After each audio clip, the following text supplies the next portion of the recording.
simbizi. Ejo bundi hari umuntu berutse guherekeza yatabarutse, igihe bariho bavuga ubuzima bwe, bavuga uko yabayeho, noneho baravuga ngo bari mu gituza cya Aburahamu. Nkibaza umunyarwanda wavukiye igikomero hariya, uwo bavugaga yavukiye igikomero, hari igikomero, ari mu gituza cya Aburahamu, abantu bumva batararindagiye koko, ari mu gituza cya Aburahamu.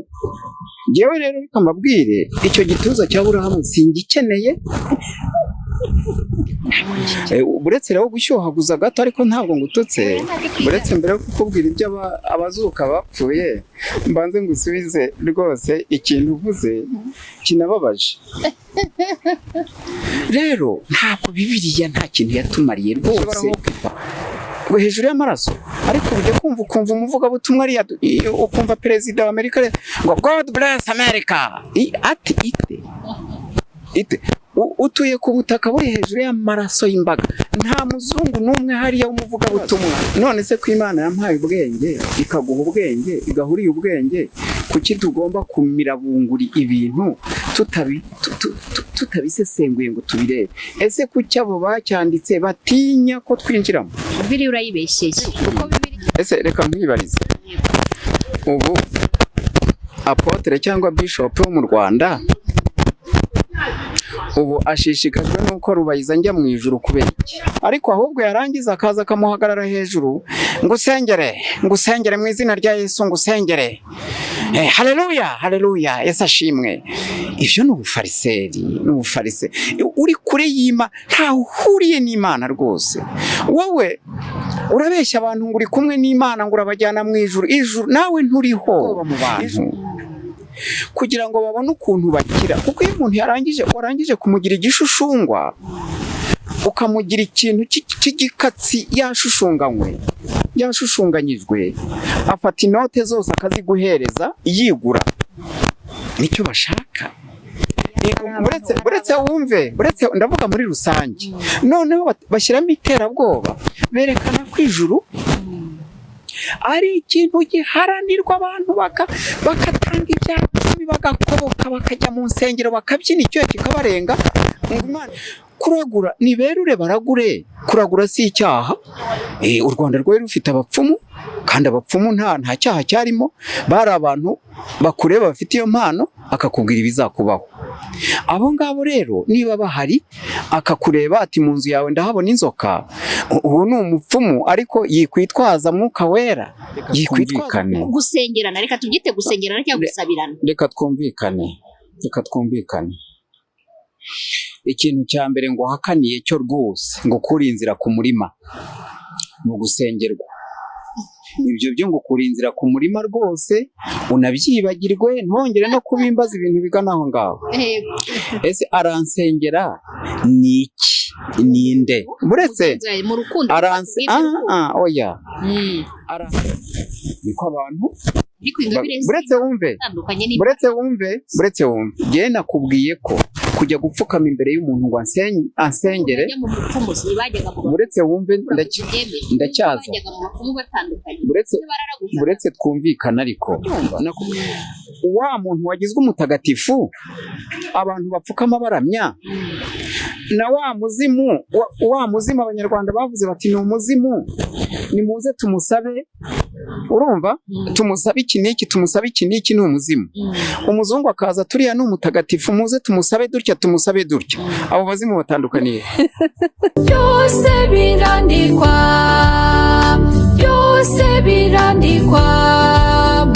Turabasuhuje aho muherereye hose ku isi, mu bihugu byanyu bitandukanye no mu mimerere itandukanye. Ubuntu n'amahoro y'Imana bugwire muri mwe.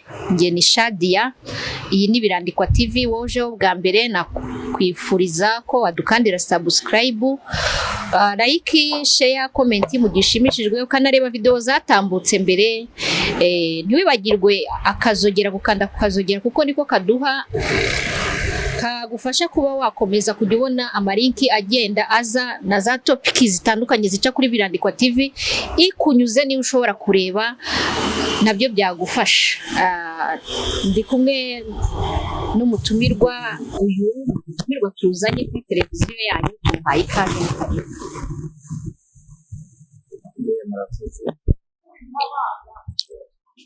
Jyewe nitwa Rubayiza, izina ry'izungu ni Gerard Rubayiza. Ntuye mu mujyi wa Kigali. Rero mu rwego rw'ikiganiro, abagerageza kudukurikira rero nkaba mbasuhuje, kandi nkaba mbasuhuje n'umutima wuje urukundo nk'umunyarwanda, kandi hano ku isi twese hamagariye urukundo. Iki kiganiro tugiye gukorana ni gitege amatwi, mugikurikire neza, mudahuza kuko hariho umuntu avuga ikintu kikaba interprete ukundi. Iki kiganiro neza rero bavandimwe, murakoze cyane. Arabibwiye abantu muje kuganira kuri Birandikwa TV, sabaga ko mwakanda subscribe. Hari n'abantu benshi nabonye bayikanze bakibagirwa akazogera, kandi kara akazogera niko gatuma mubona link nshyashya. Nabasabaga ko mwakongera mukibuka gukanda akazogera. Ku mpamvu za Birandikwa TV natumiye uyu mugabo kugira ngo tuganire, abaganirize nanjye anganirize, buri wese agire icyo akura mu kiganiro cye, nk'uko abanje kubabwira ko mugomba kugitega amatwi. Uyu mugabo twikinjira mu kiganiro, mu macano atandukanye bamwe na bamwe mwagiye mumubonaho, hari uburyo adahuza na gikristo, kandi twebwe Birandikwa TV ni ya gikristo. Hari uburyo adahuza n'amadini. Nagira ngo tuganire, tumubaze ibibazo bitandukanye, siko bimeze? Nibyo. Ubwo rero muri make uyu mugabo ndagira ngo ntangire mubaza, idini ryawe ni irihe?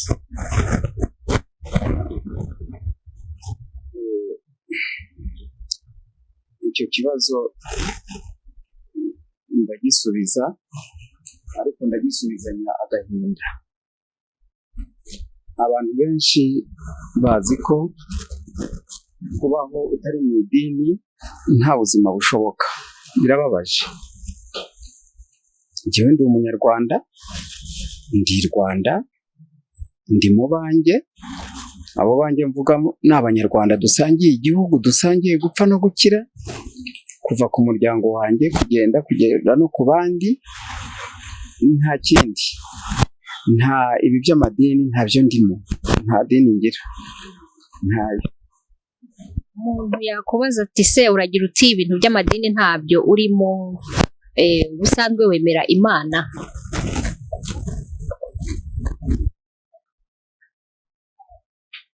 Nemera Imana cyane, nemera Imana cyane cyane cyane, ariko ndanitwararika mu buzima. Kwitwararika ni ukuvuga iki? Kwitwararika ni ukuvuga kwirinda gusharirira uwo musangiye isi. Igihe cyose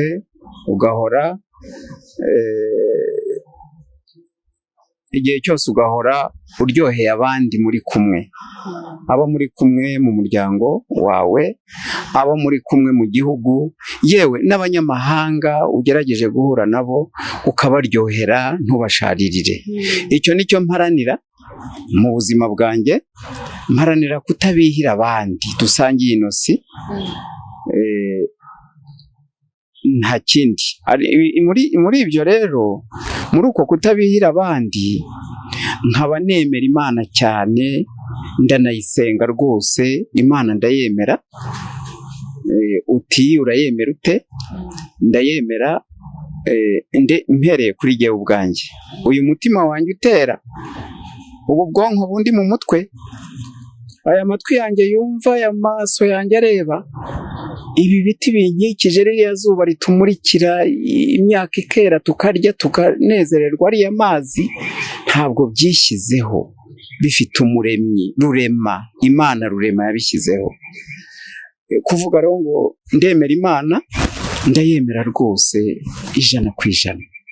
Imana ndayemera. Urakoze cyane. Hanyuma uragira uti Imana ndayemera, n'ibiriho ku isi n'ibitugaragiye bigaragaza ko ari Imana umuremyi.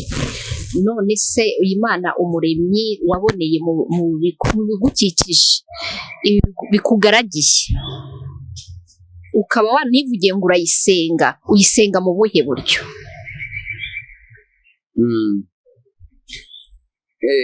Kuyisenga Imana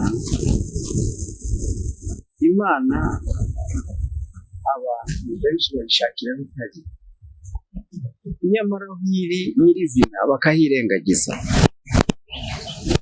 Gusenga mvuga ni ukugira uteze. Gusenga mvuga urabona Imana ni ikirenga, kandi Imana ntabwo ishaka kubyinirwa. Iyo ishaka kubyinirwa ni Imana muntu, ntabwo ari Imana. Imana ntabwo ishaka gukomerwa amashyi no kujya kubyina ibinimba hariya. Iyo ni Imana muntu. Imana ntishaka abantu birirwa bavuga ngo Mana uri igitangaza, uri mukuru. Oya. Imana tuyisenga mu bikorwa bizima. Ibikorwa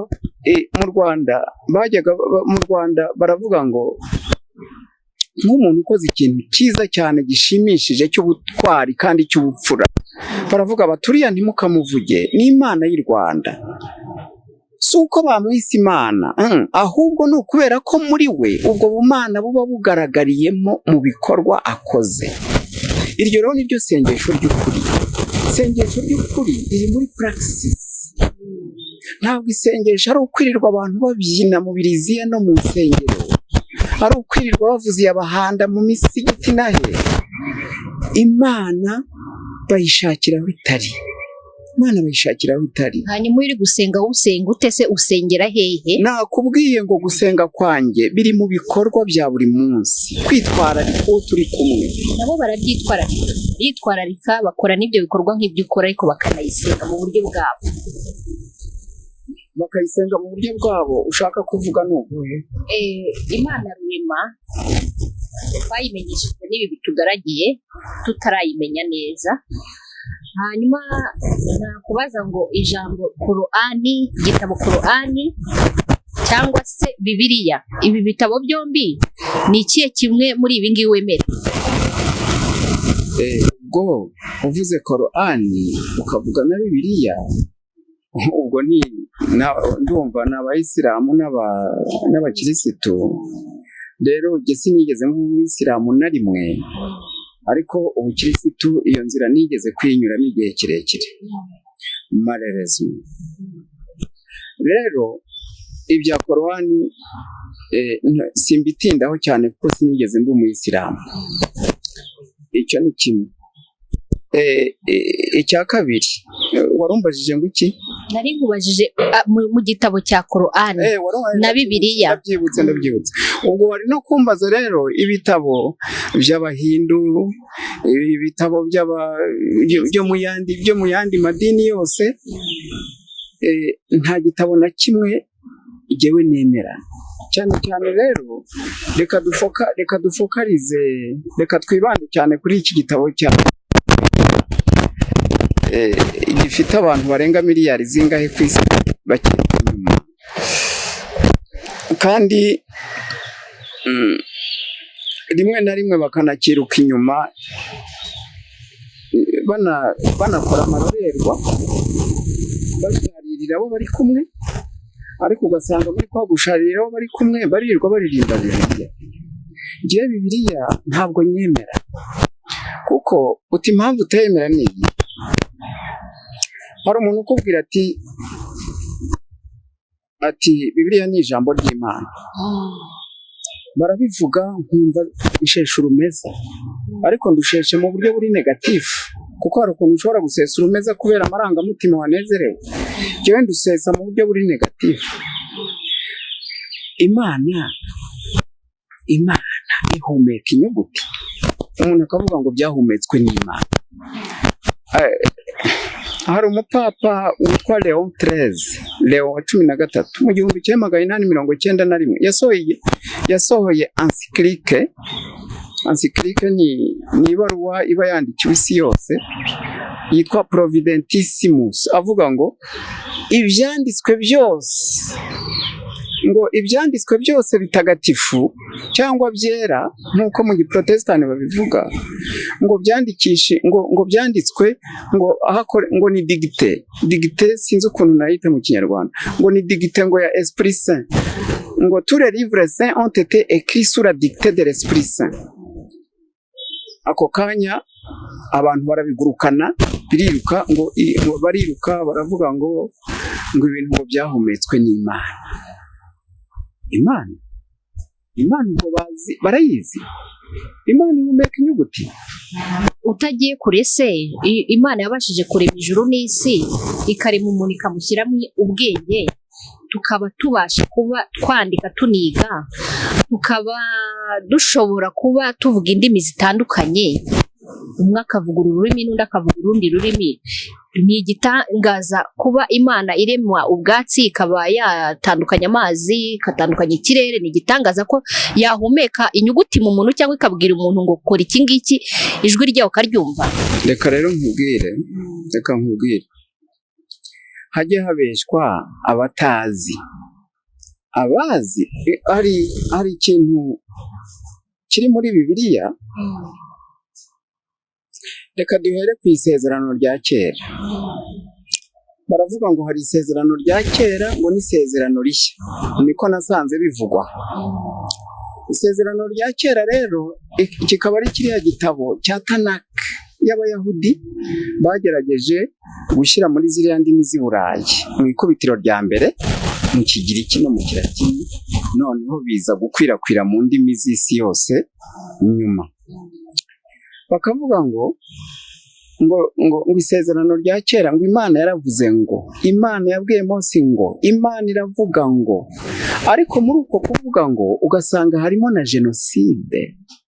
Ugasanga Imana iravuze ngo nimugende mufate inkota bariya mwica mu mareho ntihasigare n'umwe, mwica abasaza n'abakecuru n'abana, hanyuma mugende muhature, iki gihugu ndakibahaye. Iyo ni Imana? Iyo ntabwo, iyo si Imana. Imana wavuze isengwa nk'uko wavuze ko ari usenga. Reka ndangize. Iyo si Imana. Imana ibwira abantu ngo mumare abandi ngo mugende muhature. Iyo Mana ivuga ngo uriya bwoko mugende mubuze inkota. Iyo Mana imeze nka Hitleri. Iyo Mana imeze nka Bagosora n'izindi ku rugamba. Ivuga ngo mugende mwica. Reba nko mu gitabo, niba ari igitabo cya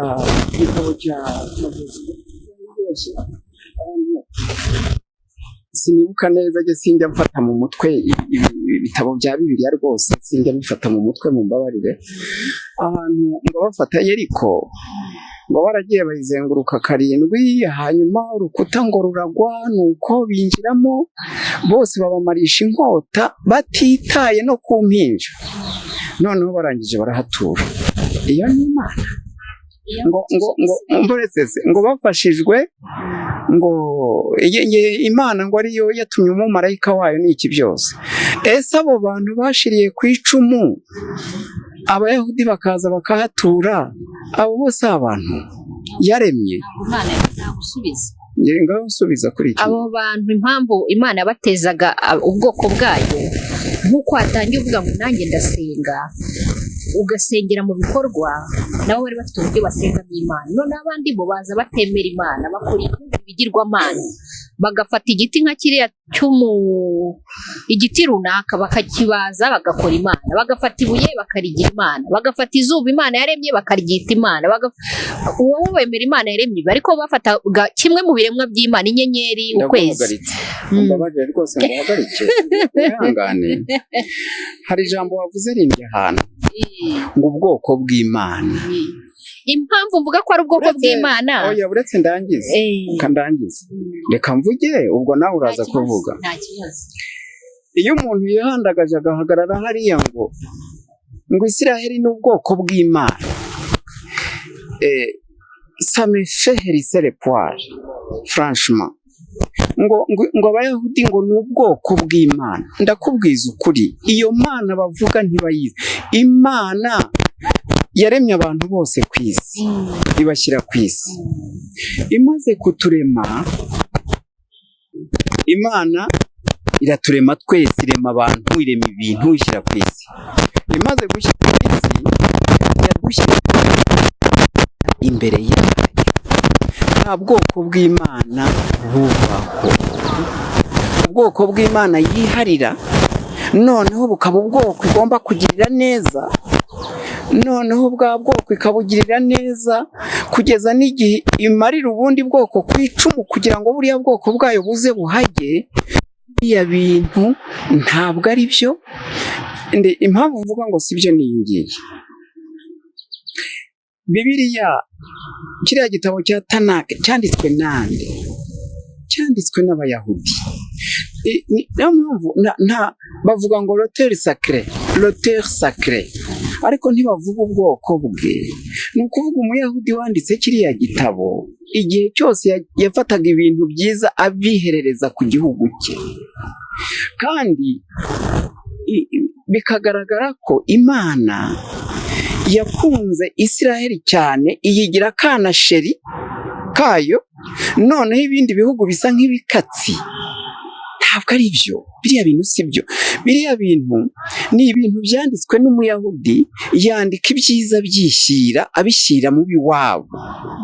Ikintu rero gitangaje kinateye agahinda muri kino gihe turimo, ni uko ujya kubona ukabona Abanyarwanda, umunyarwanda muzima ufite imyaka 50 y'ubukure, 40, 60, 80, 70, ariyadukije aravuze ngo u Rwanda rwacu rwo hambere nta Mana yari ihari, nta Mana rwari ruzi, ngo Imana ngo ni Imana ya Isiraheli, ngo dukomora kuri niba ari Aburahamu, niba ari Iburahimu simbizi. Ejo bundi hari umuntu uherutse guherekeza yatabarutse, igihe bariho bavuga ubuzima bwe, bavuga uko yabayeho, noneho baravuga ngo bari mu gituza cya Aburahamu. Nkibaza umunyarwanda wavukiye igikomero hariya, uwo bavugaga yavukiye igikomero, hari igikomero, ari mu gituza cya Aburahamu. Abantu bumva batararindagiye koko, ari mu gituza cya Aburahamu. Ngewe rero reka mbabwire, icyo gituza cya Aburahamu singikeneye, ntabwo ngikeneye rwose. Hari Abanyarwanda babaye intwari, babaye imfura muri uru Rwanda rwacu rwo hambere, turabazi. Wenda aho kuvuga ngo ndi mu gituza cya Aburahamu, bareba wenda Umunyarwanda wabaye imfura muri uru Rwanda rwacu rw'ubukurambere, bakavuga mu gituza cye. Ariko kwinjira mu gituza cya Aburahamu sitira. Ndagusobanurira kuri icyo kintu. Tugiye gufata urugero rutoya. Mperuka kubona inkuru zawe zitandukanye, ubu tuvugana abana bawe cyangwa se twebwe dushobora gufata amateka yawe tukakwandikaho. Ayo mateka abuzukuru n'abuzukuruza bakazayasoma, bazavuga ngo ntabwo sogokuru wacu cyangwa se sogokuruza yabayeho kubera ko atarahari ngo abyiyandikire. Imana rero ngiye kukwigisha uyu munsi, ni Imana yaremye umuntu mu ubwenge, irangije ibwira umuntu ngo ndashaka kumenya, kuko abantu batigeze bamenya Imana ntabwo nayo yabaremye. Abantu rero ibatandukanya n'ibindi biremwa, inyamaswa. Imana ishaka ko tuyimenya, kandi irangije ibanza kubitwerekera mu byo yaremye. Ari nabyo twavugaga kuntu umuntu afata ukwezi cyangwa izuba akabisenga. Abo bantu Imana yarwanyaga rero ni abasengaga izindi mana biterekereye aho ngaho, nk'uko nk'urugero nko mu Rwanda se nituvuga ngo hari Imana y'abakurambere. Imana y'abakurambere wasanga ari iyi ngiyi, ahubwo nuko generasiyo ya kera n'iyo ubu bitameze kimwe, ko kera ntago kwandika kwari guhari, ntago kwiga byari bihari ngo inyuguti umenye ururimi. uko tugenda duhuza indimi, inyuguti tukazimenya, ibitabo bikandikwa, ya mateka agenda aza. Ntabwo ibyo bintu byizera. Ntabwo numva ariko hagati y'icyo ushaka kugeraho. Icyo nshaka kugeraho, nshaka kukumvisha ko iyi Mana ya Isaka na Yakobo na Aburahamu batubwiye iturutse iriya. Ni nkuko natwe nanjye ubu twandika ibitabo cyangwa tukavuga ubuhamya, igitabo cyawe kikaba cyaturuka hano kikajya mu kindi gihugu kikwitirirwa, waba uriho utariho, kandi bakacyizera. Ijambo ryitwa kwizera muri wowe. Ariko reka ngusubize, uriho uritiranya ibintu, uriho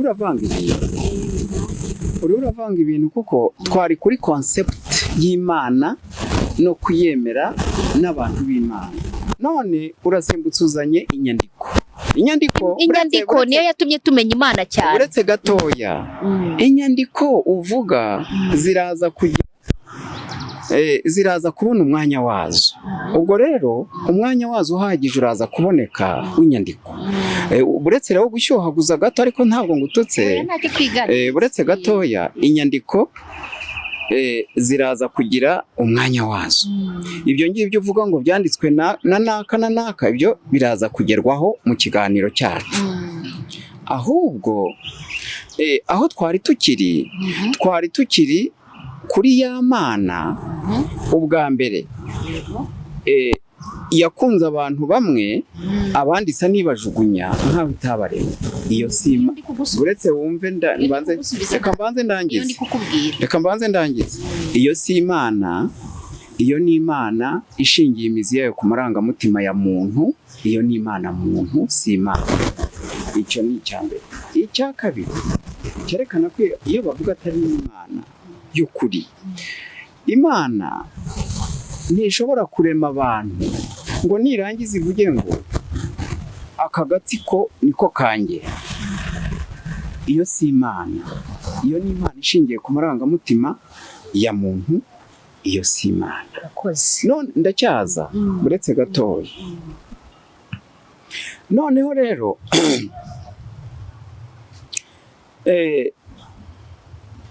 hari muri kino gihe ikintu cyisha abantu ni igiki gituma abantu batumva. Muri Bibiriya bashyizemo ikintu ndaza kukubwira aho cyakomotse, cyo gufunga ubwenge bw'abantu bakabufungirana mu kibokse kugira ngo ntibatekereze, ntibana questioning, ntibanibaze ku byo babona muri Bibiriya. Bakavuga ngo ibya Bibiriya nubitekerezaho cyane ukabishyiramo ubwenge ngo uzaba uyobye.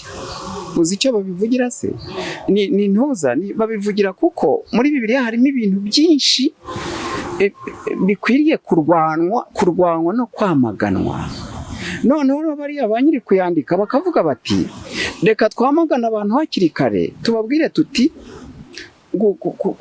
kumeta en question, gushaka gukerensa no gusebya no gukerensa ibyanditse muri Bibiriya, gushaka kubyigaho kugira ngo umenye.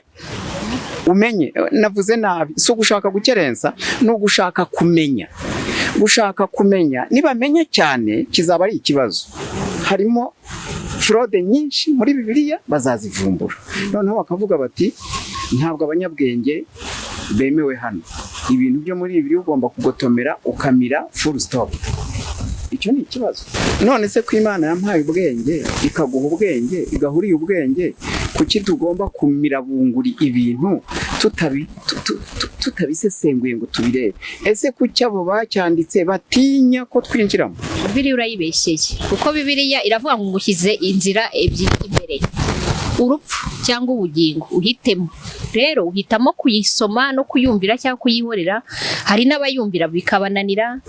Mba numva rero ntabwo ari ukuvuga ngo ni ukuyemera ku gahato, ahubwo gihe ikintu tutarumvikanaho ni uko utaremera iki gitabo cyitwa Bibiriya cyangwa se Korani, reka tubivuge gutyo, nk'ibitabo bitagatifu byashyiriweho abantu kugira ngo bagire amategeko. Dufatiye ku rugero nk'igihugu cyacu cy'u Rwanda, hano habamo abanyabyaha, abajura, abicanyi, abarozi, abantu bafata abana ku ngufu cyangwa se abagore ku ngufu, cyangwa ibintu bijyanye n'ibihano. Igihugu gishyira amategeko kugira ngo bahanwe. Iyi Bibiriya cyangwa se Korani n'ibitabo byagiye byandikwa kugira ngo ubirengaho ahanwe. Bagiye bagaragaza n'ibihano by'ibi byaha bigomba guhanwa. Urugero, Bibiriya ikurikije ntusambane, ntabwo ushobora kwiba umuntu. Aribyo bya bindi wagenderagaho uti by'umuco byo kugira gute byo kumva Imana, gusenga Imana mu bikorwa. Iyo ugendera kuri Bibiriya neza nk'uko yayanditse, ntabwo ugambana, ufite urukundo, muvandimwe wawe uramukunda, umuturanyi ukamukunda, uzi n'utazi, abashyitsi barabacumbikira batabazi. Nkumva rero ku giti cyanjye wava hano mu kiganiro ahubwo wemeye kimwe muri ibi bitabo bibiri gitagatifu, kugira ngo umenye uti nk'uko uri kwandika ibya bitabo natwe tuzabikunda, n'abuzukuruza bacu bazabisoma tutakiri no ku isi. Bizadufasha iki? Kujya twibuka amateka. Na Bibiriya yanditswe rero n'abantu nyine bahumekewe n'Imana, kuko Imana ifite imbaraga n'ububasha, n'ubu kandi iracyakora. Ntabwo urabona umuntu wazutse, umuntu warurwa yapfuye, Imana igakurira mu muntu akazuka. Umuntu yari afite ubumuga, Imana ikamuha izindi mbaraga, akamusengera agakira. Ibyo bintu ntabwo urabibona n'amaso yawe. Buretse mbere yo kukubwira ibyo abazuka bapfuye, mbanze ngusubize rwose ikintu uvuze kinababaje. Ni iki ngiki ngo usoma Bibiriya ntusamba, soma Bibiriya ntiwice. Ndagusubiza mu buryo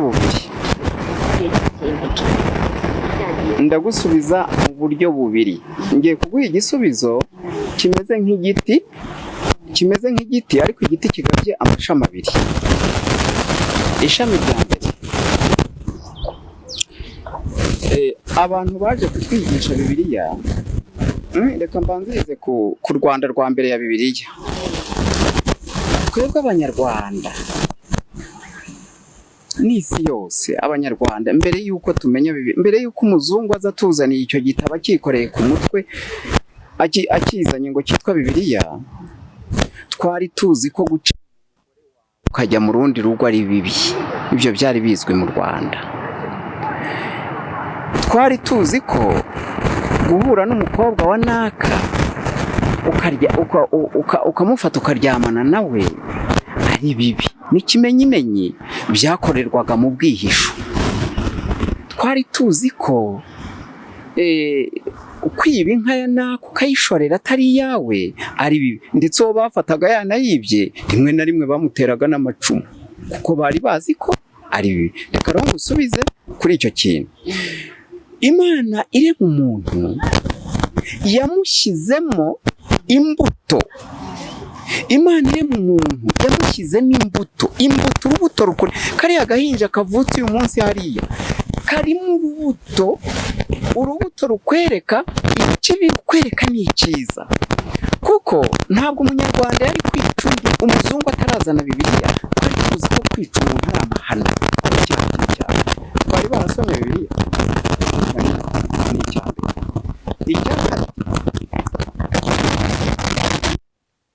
Icya kabiri, hari abo bayituzaniye rero. None iyo Bibiriya, ese ko bayizanye bavuga ko ari Imana batuzaniye ibitangaza, ngo batuzaniye ubukirisitu, ngo batuzaniye Imana, ibintu birahinda, ibintu biracika, ibintu bica ibikuba, ngo batuzaniye Imana. Ndetse bafata umwami wacu wanze kubatizwa baramuhemukira, bamwicira ishyanga, Musinga aragenda, mwene Rwabugiri, bamwicira ishyanga, apfa n'amazi, agwa kuri Tanganyika, imoba arapfa. Hanyuma n'ubu numva ngo umubiri we ngo uritera ivirene, simbizi niba ari byo niba atari byo simbizi. Urumva baramwita ko baje bafite iyo Bibiriya, bamara kuyigeza mu gihugu bagatangira kwica abantu. Icyo ni ku gahato, bakayibemeza ku gahato, utemeye akicwa. Noneho ko baje bafite iyo Bibiriya, kuki baje bagashyira amacakubiri mu Banyarwanda, bakabwira ubwoko bumwe, abantu bamwe igice kimwe, nta nubwo ari n'ubwoko, bakabwira igice kimwe cy'Abanyarwanda ngo mwitonde, bariya barabanga, bariya ntimukavugane nabo, bariya n'abanzi banyu baturutse za Bisiniya, nta nubwo ari Abanyarwanda. Abo bateranyaga batyo ntabwo bari bafite Bibiriya bayihetse ku mutwe, ndetse barimo n'abantu bitwa ngo abasenyeri b'ibitangaza bayigisha buri munsi. Rero nagira ngo nkubwire ngo gutinya icyaha no kwanga icyaha byari muri kirazira y'u Rwanda mbere ya Bibiriya. Abaje bahetse iyo Bibiriya nibo babaye aba mbere gushyira inzangano no kwicana, ndetse ukurikiye ni jenoside yabaye 94 hano mu Rwanda. Izahandi zo reka mbe nzihoreye. Usanga abo batuzaniye Bibiriya ari bo ntandaro y'iyi jenoside yabaye. Rero kumbwira ngo Bibiriya ngo yatumye ngo ituma abantu badasanga, ntabwo ari byo na gato. Umuntu afite akabuto Imana yamuremanye yamushyizemo. N'uruhinja uzarurebe, uruhinja iyo rukoze ikintu rwose, umwana mutoya iyo akoze ikintu ukagira utya ukamureba nabi, cya kintu rimwe na rimwe nta gisubira, kuko barangije kubona ko icyo kintu ari kibi.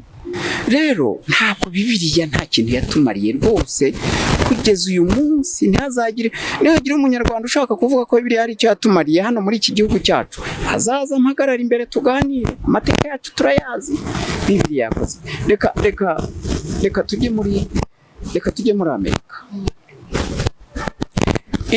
Uriya mugabane wari utuwe n'abantu b'abahanga cyane, Abamaya, Abaziteka. N'ubu hari ibintu bakoze abazungu b'i Burayi batarasobanukirwa bibarenze, Abamaya. Ariko barahageze, amoko yose yo muri uriya mugabane barayica, barayarangiza. Bamaze kuyarangiza barahatura, barangije bazana Bibiriya bayishyiraho ngaho. Hazaga abantu baje kwica abaturage gakondo.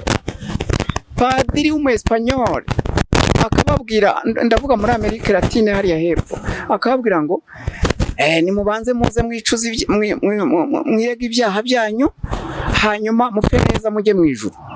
Uwo ni padiri, kandi yabaga yatumwe na papa.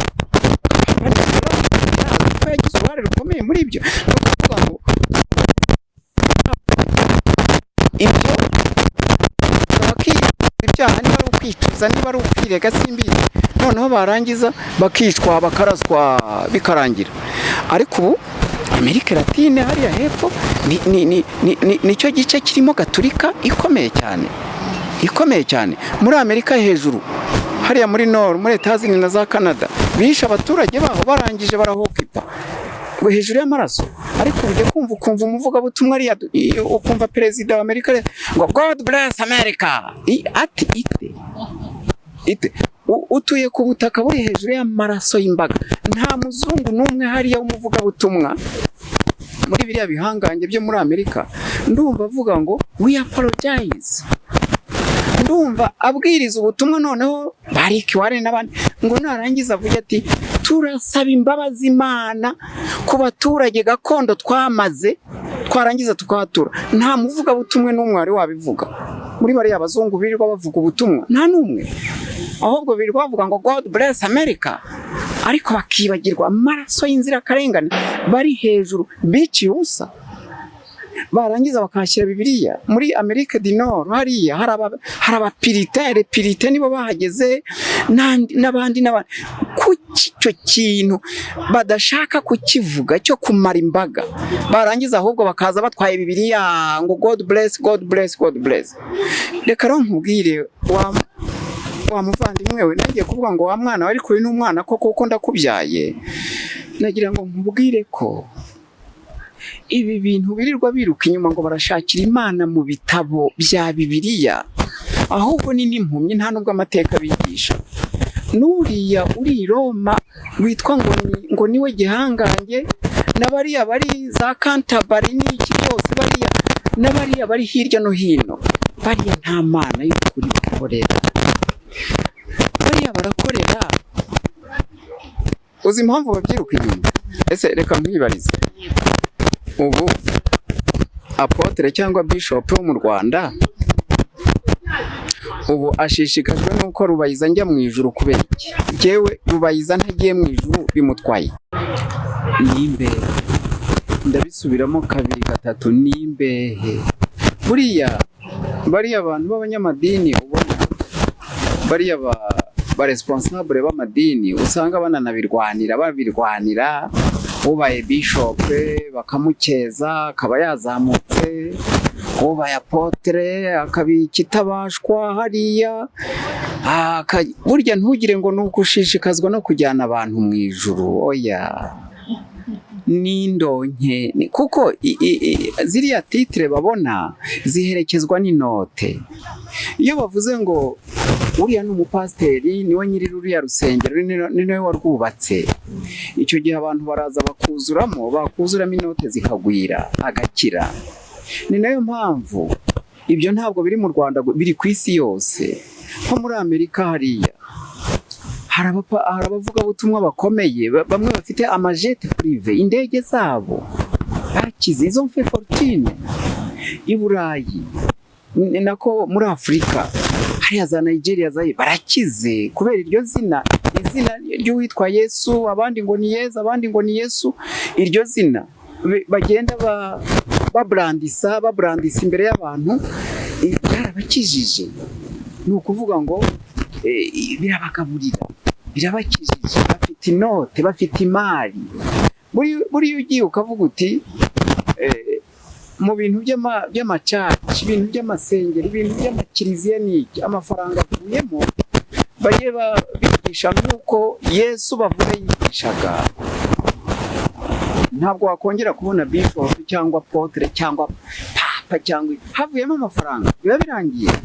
Niyo mpamvu rero ibintu byo kugenda abantu biruka bajya mu masengero, bajya mu macaca, hariya niho Imana iri, hariya niho, biya ntaho bihuriye n'Imana. Imana iri mu yindi dimension, yasize bariya ntaho bahuriye nayo. Imana aho iri barahirengagiza. Ndaguha urugero. Umuntu atuye, ubundi bavugaga ko uwitwa Yesu nta nzu yagiraga, yararagaho bwije, yagendaga mu dusandari, nta shinge nta rugero, ari umuntu wicishije bugufi cyane. Kandi uwo niwe bagaragiye bose, bavuga ko ari we shebuja.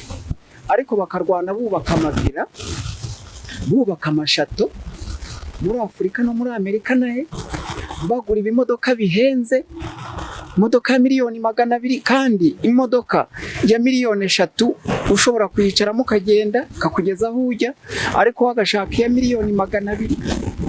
Comfort, iyo comfort nyine niyo baharanira, ntabwo baharanira ibindi, ntabwo ari ukujyana abantu mu ijuru. Kuki badashaka kumera nka shebuja se? Bavuga ko bagaragiye. Kuki badashaka kumera nkawe? Bakamuvuga mu rurimi gusa, ariko kumera nkawe bikanga, bikabananira. Biruti kumera nkawe, bagaca bugufi nk'uko yacaga bugufi, bakaba abantu batari atashe ku by'isi, ariko byarabananiye. Bamuvuga mu rurimi gusa kuko yabaye iturufu yo gukira, nta kindi. Bibeshya abantu rero ngo barajyana abantu mu ijuru, kuko Imana, reka nguhe urugero. Umuntu atuye muri karitsiye iyi ni Kigali, afite ibya mirenge, iruhande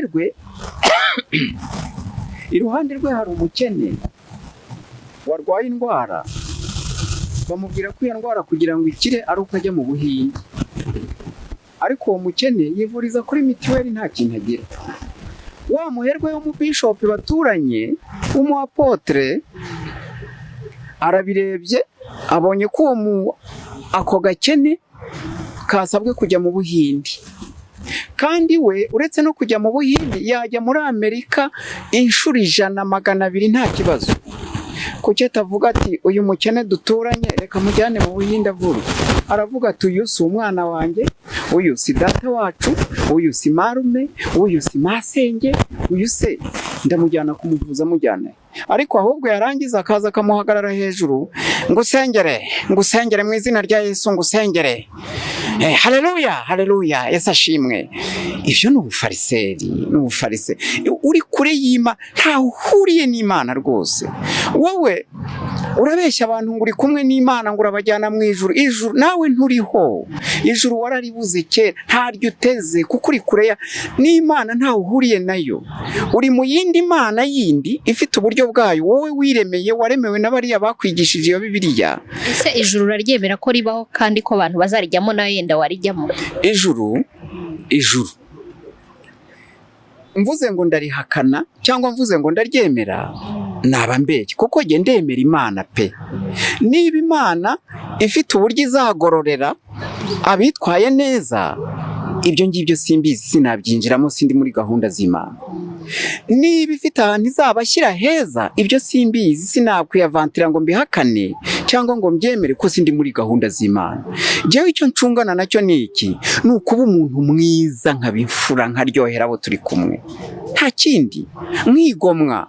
Niba uriya muntu agiye kwivuza aha n'aha, ariko nkaba ntacyo mpfana nawe, ariko nkaba mbona ko ubuzima bwe ngakompatisa, ngafatanya nawe, ndamurwanaho, ndabana n'abantu neza ku isi. Ibyo by'ingororano bizaba napfuye, ibyo simbizi. Niba iryo juru ribaho, ntabwo nzaribura narabaye imfura. Niba iryo juru ribaho, ntabwo nzariburamo ntarashaririye abo turi kumwe, nta kindi. Ariko ibyo kwirirwa babyina mu nsengero icyuya kikabarenga, bari mu binimba no muri bya bindi bita ngo ni ibikira, bakabyina. Imana ikeneye kubyinirwa? Iyo ni Imana muntu, ntabwo iyo ari Imana. Imana ikenewe kubyinirwa ibinimba n'ibiki, ntabwo iyo ari Imana. Mwakagira Imana, iyo ni Imana muntu, ni Imana ishingiye ku marangamutima.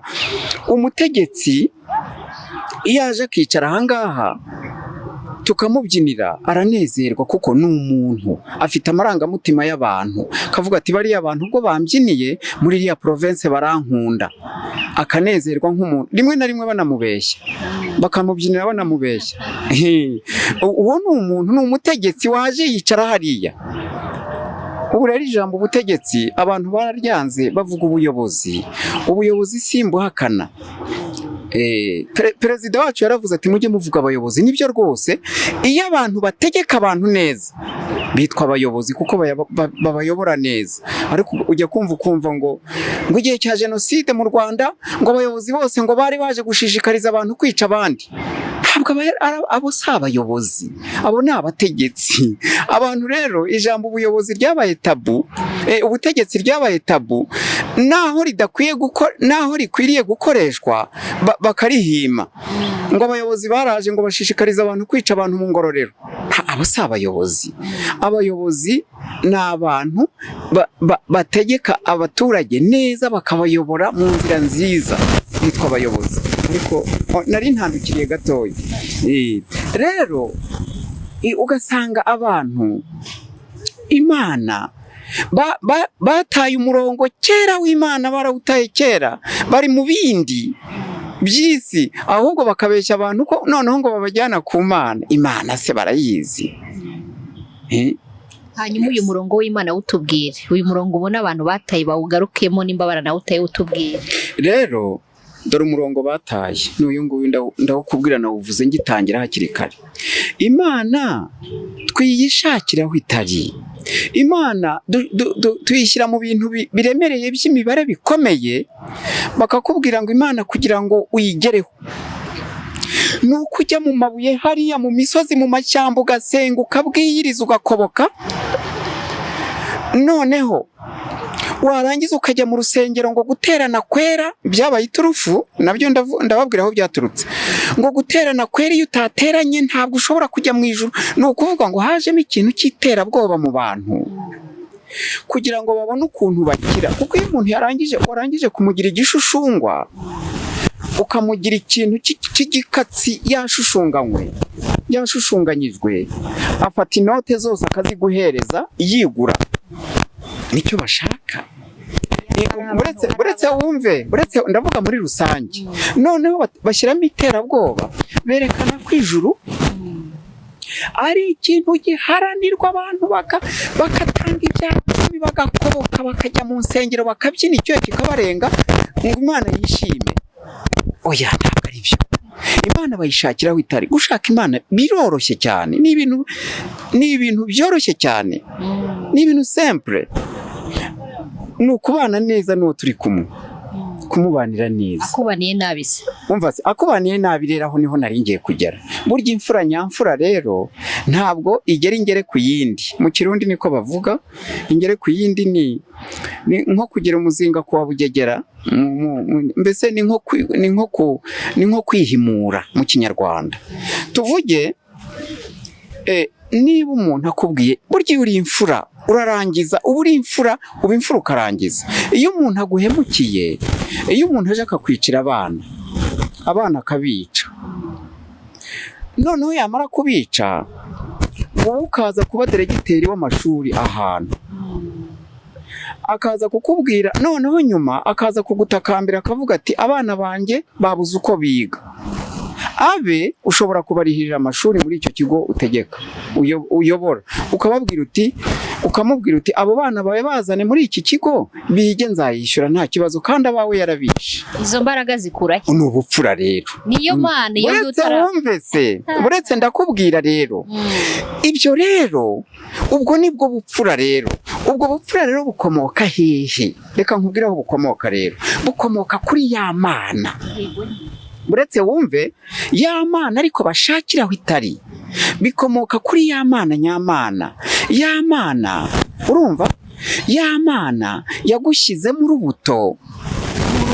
urubuto yagushyizemo ikwihera rwose, inisiyative ni iyayo. Ntabwo ukoresha imbaraga ngo ujye mu bibuye hariya mu bitare n'ikimenyimenyi. Reba nko muri 94 hari abantu bo muri ADEPR bajyaga mu mabuye y'ibitare basengaga bagakoboka, bafashe iya mbere mu kwica abantu, barimo n'abapasiteri babo. Rero Imana ifite hari urubuto yagushyizemo ukivuka, noneho urwo rubuto ugenda urwuhira, urumva, urwuhira ariko ufashijwe nayo, ariko uyishakira aho iri. Ngo Imana ujya gushakira mu mazi, ukajya gushakira mu mabuye, mu misozi, mu mashyamba, warangiza ukaza ukayisenga utigita uhinda umushyitsi umeze nk'ingurube yafashwe na denyi, niba ari denyi sinzi indwara z'ingurube. Iyo mana pasiteri aza akaboroga akavuga, abantu bo mu birometero 100 bose bagakangarana. Iyo mana kandi yarangiza kuvuga atyo ntabishyire mu bikorwa ibyo avuga, ahubwo ugasanga isi yaramugotomeye. Iyo mana ntayo nshaka, iyo mana si yanjye, iyo ni imana muntu sinyikeneye. Imana irahari, ariko Imana ntabwo bari mu nzira yayo. Baratamye kera. Ntabwo wajya mu bitare cyangwa ujye mu mazi cyangwa ujye mu misozi cyangwa usakuze kuriya hatari icyo wayibonyeho iyo mana, kuko n'umuntu ujya mu bitare akavuga ngo ntezeti cyanjye mu mazi ngiye mu bitare, nuko hari ibyo Imana yakoze. Reka ngusubize rero. Ubu rero hari ikintu gihari cyitwa théologie de la prospérité, iyobokamana ry'ubukungu rishingiye ku bukungu bw'isi. Hano ubukungu bw'isi si bubi, ubutunzi si bubi, ariko mwakagira Imana. Bantu mushaka ubwo bukungu mwabushatse mu bundi buryo, ntimubushakire mu iturufu ry'ubumana ryo kubyitirira Imana. Ubu umuntu agira atya akagenda, umupasiteri akaza akamusengera cyane, akamubwira ati mbonye ubona visa ujya muri Amerika, mbonye wawe hari inzu nziza, mbonye. Noneho wa muntu akajya gushaka ya mana izamwubakira ya nzu nziza, akajya gushaka ya mana igomba kumuha imodoka. Utari kuvuga n'ibindi se, mbonye umwana wawe yararwaye yarakize, hari n'ibindi rega byiza. Mbonye umwana wawe inzoka mu nzu kandi bakayibona. Mbonye umwana wawe yararwaye none Imana iramukijije. Mbonye. Icyambere uko gushakashaka Imana kwabo hajemo logique y'ubupfumu. C'est gravissime. Nta nubwo ari grave gusa, ni ukuvuga Imana batubwira bayizanyemo logique yo kuragura. Niberure baragure. Kuragura si icyaha. U Rwanda rwari rufite abapfumu, kandi abapfumu nta cyaha cyarimo. Bari abantu bakureba bafite iyo mpano, akakubwira ibizakubaho. Abo ngabo rero niba bahari, akakureba ati mu nzu yawe ndahabona inzoka, ubu ni umupfumu, ariko yikwitwaza Mwuka Wera, yikwitwaza ubwo bupfumu bwe ngo abushyiremo Imana. Ubu ibintu byabaye agatogo. Ubu abapfumu n'abantu b'Imana batubwira byaragiye biburuvangitirane bibi bintu utashobora biteye ubwoba, noneho bakagenda bitwaje Imana. Wajye kumva umupasiteri aravuze ngo nari iwanjye, noneho ku gasusuruko, noneho Imana irambwira ngo ningire ukibaza iyo Mana yaje ikamubwira itabwira abandi ni igiki uwo ubwo senga nawe izakubwira. Sinsenga se noneho rero ibyo bibazo izavuga atari ko Mana bari abantu nimba batakubeshyera. Tega amatwi nkubwire wa muvandimwe we, harimo ibintu bihangishijeho, akavuga ngo nuko nari nicaye ndi kumwe n'umugore wanjye, ntawe ukivuga umugore nako, ngo ndi kumwe n'umufasha, ngo umufasha wanjye birya si ibintu, umufasha kubera iki se? Ni umugore. Ndi kumwe n'umufasha wanjye, nuko Imana iraza irantuma irambwira ngo, ukumva Imana yabaye nk'umuturanyi we, baturanye hariya, kabwira uriya ntimubwire, yarangiza ikabwira uriya ngo ikamutuma ngo nagende yubake urusengero ngo abantu baze iyo Mana. Rekaro oya, reka nkubwire, nagira ngo nkubwire ko ibyo uvuga ngo warayibonye ni illusion. Wowe ufite illusion, wowe abantu baragufashe, ariko sinakurenganya, ariko abantu benshi, reka nkubwire, burya ikintu abantu bagushyizemo kuva ukiri uruhinja, bakakigutongera, ukagira imyaka 5 bagutongera, ukagira imyaka 10 bakigutongera, ukagira imyaka 20 bakigutongera, ukagira imyaka 30 bakigutongera, ukagira imyaka 40 bakigutongera. Icyo kintu kugira ngo ukiyake ntabwo bikunda. Icyo kintu kugira ngo ukiyake uve mu byara byacyo bisaba imbaraga zidasanzwe. Niyo mpamvu buretse wumve, buretse kugira ngo wiyamure icyo kintu cyakubase gityo bigusaba imbaraga. Niyo mpamvu abantu benshi ubu muri kino gihe turi muri chrétienté, la chrétienté a conditionné toute une civilisation. Ni ukuvuga iyi civilisation turimo izagera igihe irangira twe tutakiriho. Ni ukuvuga ngo mu myaka ibihumbi n'ibihumbi iri imbere, hari ubwo bazajya baganira bavuge batari ko abantu abakurambere bacu kera bati bari bateye ubwoba, bari mu bintu babikritike kuko bo bazaba batakibirimo, nta kintu kitarangira. Ni ukuvuga ngo la chrétienté yakondisiyonye civilisation, sinzi uko tuyita mu Kinyarwanda, yakondisiyonye civilisation turimo kuva mu binyejana by'imbere, ku buryo kugira ngo umuntu abyigobotore bisaba imbaraga zidasa. Niyo mpamvu wenda kumva wowe uracyari muto, nta esprit yo kudiserina yuzuye, n'abakuze b'abasaza ujya kumva aravuze ngo umuntu w'imyaka 70 bajya babimbwira 60 50, ukumva aravuze ngo ibintu byose bya Kinyarwanda mbere y'umuzo w'abazungu ngo byari iby'abadayimoni, mbere y'umuzo w'abazungu ngo ibintu byose byo mu Rwanda byahakorerwaga ngo byari ibya kidayimoni, ngo twaje kubaturwa n'abazungu baje. Iyo abivuze atyo isesemi irazamuka nkaburaho nkwirwa, nibura abivuze afite imyaka 20, navuga ntuyu ni umwana, ntabwo ariko umuntu w'umugabo w'imyaka 50 y'ubukure akavuga ngo mbere y'umuzo w'abazungu ngo ibintu byacu byose byari iby'abadayimoni. Ese buretse ngo byari iby'abadayimoni, ngo byari n'iryo jambo umudayimoni uri mu bajiji, iryo daimonion ni ikigereki. Iryo jambo umudayimoni birirwa baririmba uri mu bajiji, toka satani, toka uri mu bajiji utariko daimoni wirirwa uvuga ni iki? Byonyine iryo jambo daimoni ni ikigiriki. Reka nkubwire, abazungu badukolonije politikema, badukoloniza ideologikema, badukoloniza ekonomika. Ni ukuvuga ngo turi ibihungetwe biri aho ngaho, biri munsi y'ubukoloni bw'abazungu mu mpande zose. Turi ibihungetwe turi aho ngaho. Noneho ubu hari ibindi byateye.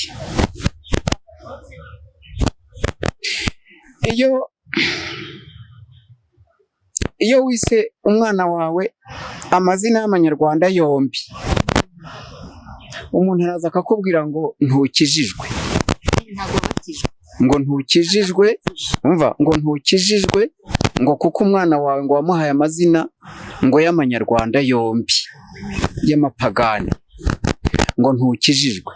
Noneho ibyo yita gukizwa bikaba kwita umwana wawe izina ry'irinyarwanda, noneho ugashyiraho n'iry'umuzungu ku ruhande.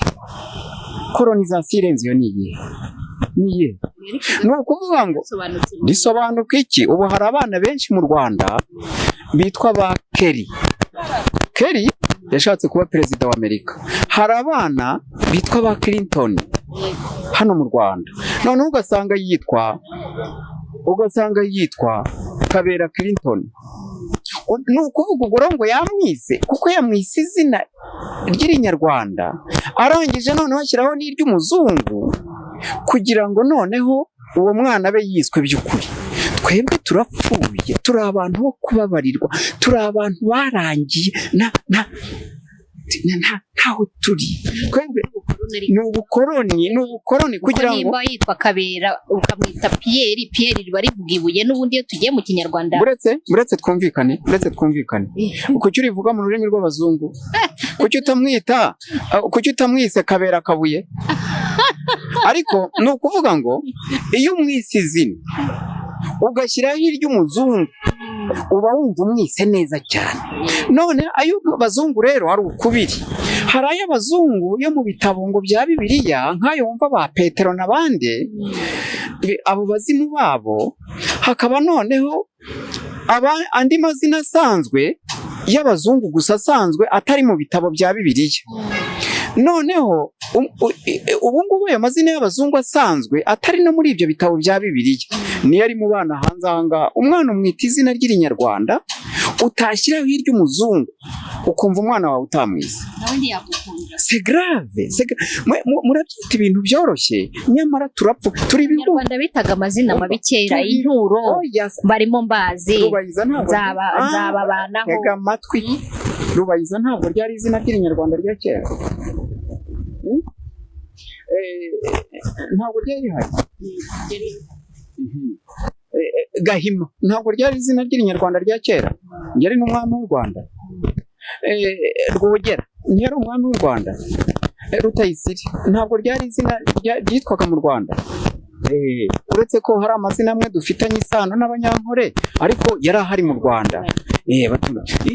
Amazina menshi, Nyirakabogo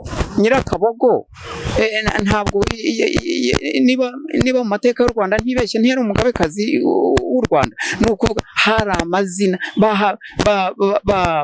Habarurema, ntabwo yari amazina yo mu Rwanda. Rero twebwe dufite ubukoroni mu mutwe, turapfuye. Ni ukuvuga twebwe byatubiteye agahinda gusa, nta kindi.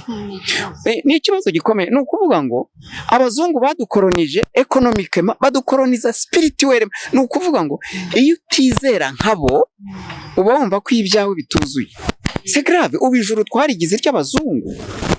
Ni ukuvuga ngo ijuru ni ikintu, n'Imana twayigize inzungu, byararangiye. Ibyacu twarabikandagiye, ni ikintu giteye agahinda, nta kindi.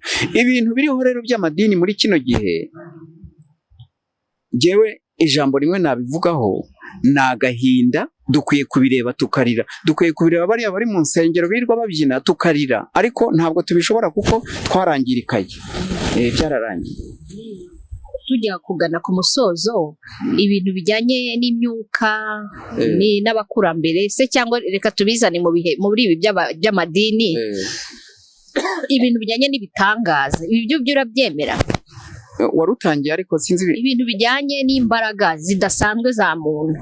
Kuba umuntu yararwaye nkamusengera agakira, kuba wavuze ku bintu by'ubupfumu n'indagura byemera ko na kera abantu berekwaga ahubwo babizanye mu madini cyangwa mu bintu by'imisengere. Ibi bintu kuba umuntu namenye indwara arwaye kandi nkanamusengera agakira, urabyemera? Ugasenga nde? Nkanavuga ni ugase y'Imana, izi imbaraga z'Imana izi ngizi zidasanzwe Imana ifite yaremye ijuru neza. Ntega amatwi nkubwire.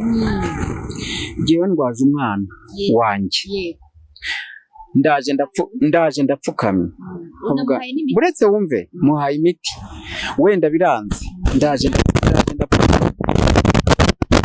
Mana yaturemye, uyu mwana mugushyize mu biganza, uyu mwana ndamukunze cyane, uyu mwana nimubura ndagira agahinda, none Imana yandemye, Imana yaturemye, ndagutakambiye, uyu mwana musubize mu buzima, ntabura ubuzima none ahangaha, ndabizi azapfa, ariko uyu mwanya ndamugusabye Mana. Ikibazo kiri he? Nahise Imana ntihari, njyewe se nahakanye Imana? Njyewe ntabwo nahakanye Imana.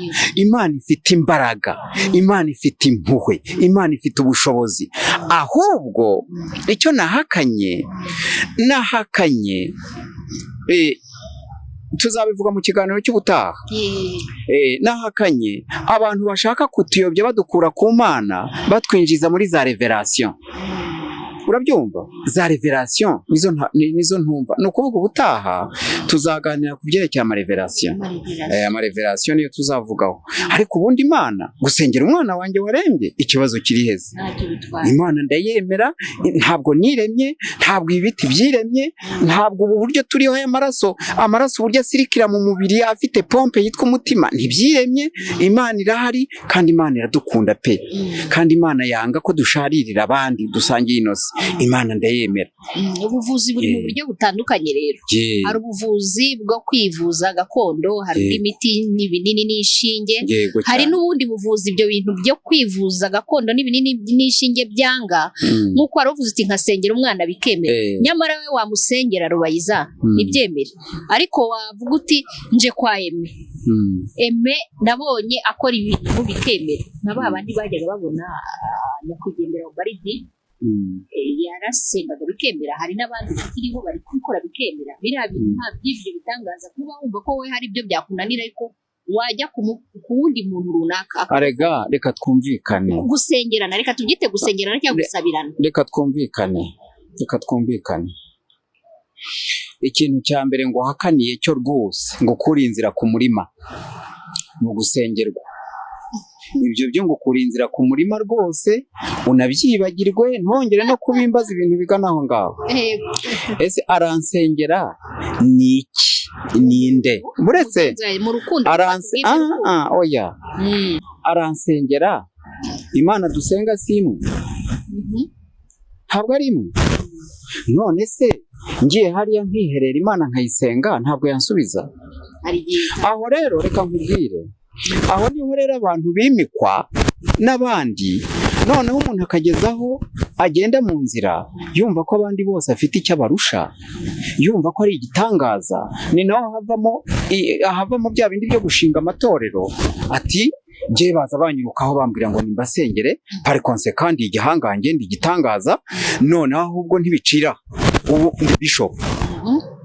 Urabyumva? Kubera ko yumvise ko ari igitangaza kuko abantu baza kumwunama imbere, noneho byagira hatoya ntabwo ndi bishop, ndi apostle. Niko abantu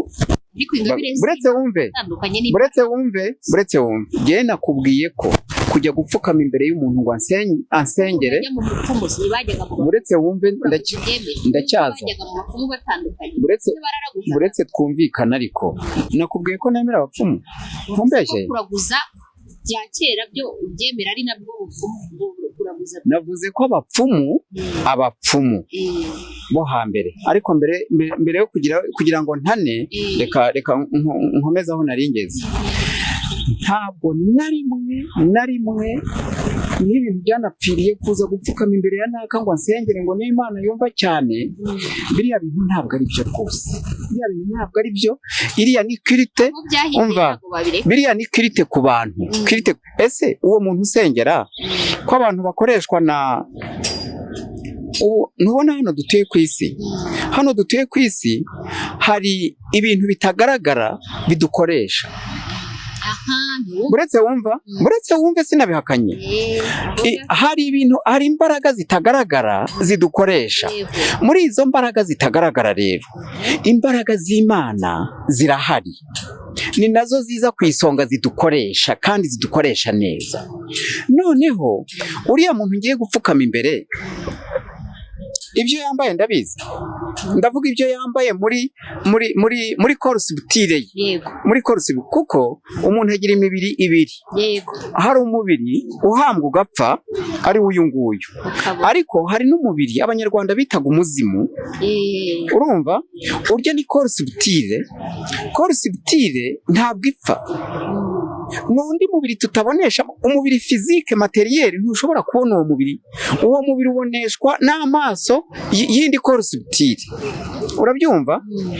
Ariko ibyo wabibwiwe n'iki se? uretse wumve, abanyarwanda rero bo hambere baravugaga bati umuntu arapfa akagira umuzimu we. Noneho abazungu baje bati umuntu arapfa, noneho yamara gupfa akagenda tukamugira umutagatifu, noneho twamara kumugira umutagatifu abantu bakamuramya, urabyumva?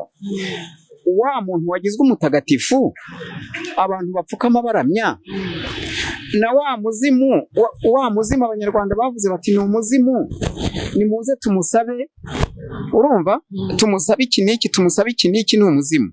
Umuzungu akaza turiya ni umutagatifu, muze tumusabe dutya, abo bazimu batandukaniye. naho batandukaniye, ariko abantu abakristo ntabwo bose bizerera ibyo bintu, abatizera n'abazimu. Ibyo ni Kiliziya Gatolika yonyine ibyizera by'abatandukanye. Uretse wumve rero ndacyaza, n'abazimu ahubwo nuko babashakiye utuzina turyoshye, bakavuga ngo ni abatagatifu, ariko burya ugiye imbere y'ishusho ya Saint Aloyize ukaza ukagira icyo ukunama, ukagira imbere y'ishusho ya Saint Pierre ukavuga uti Petero mutagatifu rwose mpakirwa ku Mana, ni umuzimu burya, ni umuzimu burya, ni umuzimu. Uretse ndacyaza ariko noneho ugasanga ibyacu babitesheje agaciro. Ibyanyu ni ibihe? Ibyacu reka mvuge, umunyarwanda yagiraga atya akicara akavuga ati ariko ndabikesha wowe warambyaye uri data, ntabwo wanyifuriza ikibi, ndabizi nk'umugisha nubwo wapfuye ariko uriho, nk'umugisha, ngwino mpimpagarike, ngwino nk'ubugingo, ngwino ugire. Harya uwo muntu akoze ikihe cyaha? Aragikoze, kuko umuntu yapfuye ajya mu bazimu, none urimo uramusenga wowe uri muzima, ahubwo se ufite ikibazo. Buretse wumve, ngwino mubyeyi wanjye, kandi yarapfuye, yaravuye mu bantu bazima. Yaravuye mu bantu bazima, yavuye mu bantu bazima, none urwo ahamagara abapfuye, yavuye mu mubiri, yabaye umuzimu, ahubwo yakagumanye n'abazimu be nimba ubizeranye, nk'uko usibyo wowe ukagumana n'abazima ugasenga y'Imana. Uriya muzimu uramushakaho iki wasa ahubwo, cyangwa se buretse wumve, ntabwo uzi uko abanyarwanda bo hambere basengaga Imana. Reka mbikubwire, yarazaga iyo yahamagaraga umubyeyi watyo, ntabwo ari we uwo mubyeyi we, ntabwo ari we ibintu byarangirira, ntabwo ari we gusaba byarangiriragaho.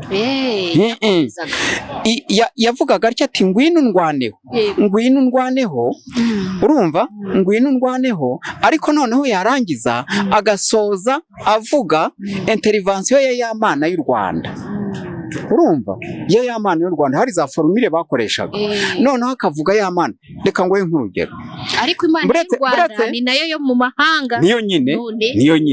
Noneho iyo nk'umuntu yarembaga agiye gupfa, hakaza umupfumu kuragura. Umupfumu yateraga inzuzi akaragura, agatera inzuzi akaragura, noneho umupfumu yarangiza akababwira tumva rero mbabwire mwa bantu, uyu murwayi wanyu ahinda guharananiwe, hasigaye Imana rurema. Niko umupfumu rwose niko yaravugaga ati uyu murwayi wanyu uko mubona ahinda guharananiwe, ni ukuvuga bakoreshaga indagu nyinshi, babagaga inkoko, iby'inkoko bikarangira bakabaga intama bikarangira, hakaza abandi b'ubundi buryo bagatera inzuzi ukuntu bikarangira, hakaza ab'umutwe bakaza bakicara bakavuga tumva rero uyu murwayi wanyu uko mubona ahacu indagu hararangiye, hasigaye Imana rurema, Imana y'u Rwanda. Harya ubwo abo bantu ntabwo bari bazi Imana? None ariko abantu barabadiyabolije. Umupasiteri ahagarara hariya ati twebwe nta Mana twagiraga, twari amashitani.